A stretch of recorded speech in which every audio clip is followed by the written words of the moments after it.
আসসালামু আলাইকুম, সবাই কেমন আছো? আমি আশা করি তোমরা সবাই ভালো আছো। আজকে আমরা শিখব মোবাইল ফোন সম্পর্কে রচনা। তো চলো শুরু করি।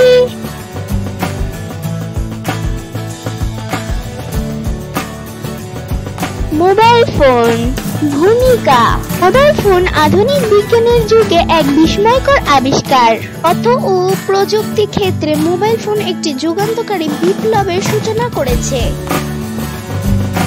বর্তমানে মুহূর্তের মধ্যে যোগাযোগ করার একটি অন্যতম যন্ত্র হচ্ছে মোবাইল ফোন।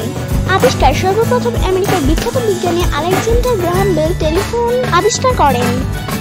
1876 সালে 10 মার্চ তিনি তার সহকারী টমাস অগাস্টাস ওয়াটসনের সাথে সর্বপ্রথম সফল টেলিফোন কল করেন। 1964 সালের দিকে শুধু গাড়িতে মোবাইল ফোনের ব্যবহার হতো, তখন এর ওজন ছিল প্রায় 1 কেজি। 1973 সালে গবেষক মার্কিন কুপার প্রথম হাতে ধরা ছোট মোবাইল সেটটি তৈরি করেন। তিনি এর উদ্ভাবক উইল এস অ্যাঞ্জেলকে প্রথম কলটি করেন।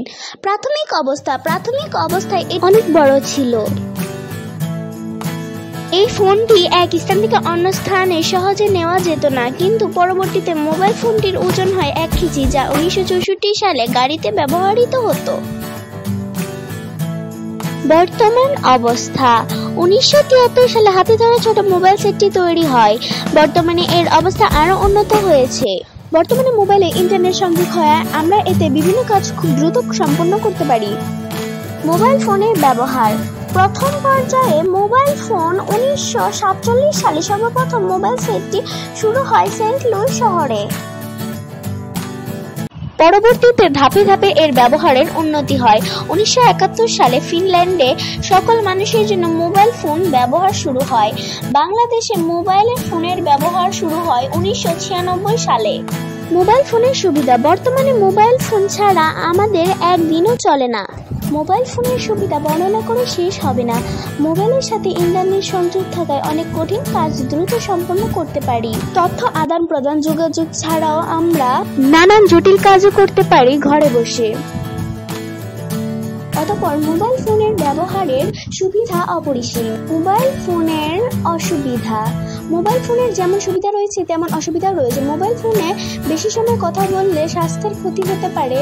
এছাড়াও বেশি সময় কথা শুনলে কানে সমস্যা হতে পারে। উপসংহার। বর্তমানকালে মোবাইল ফোন তথ্য ও প্রযুক্তি এক অভিনব সংযোজন।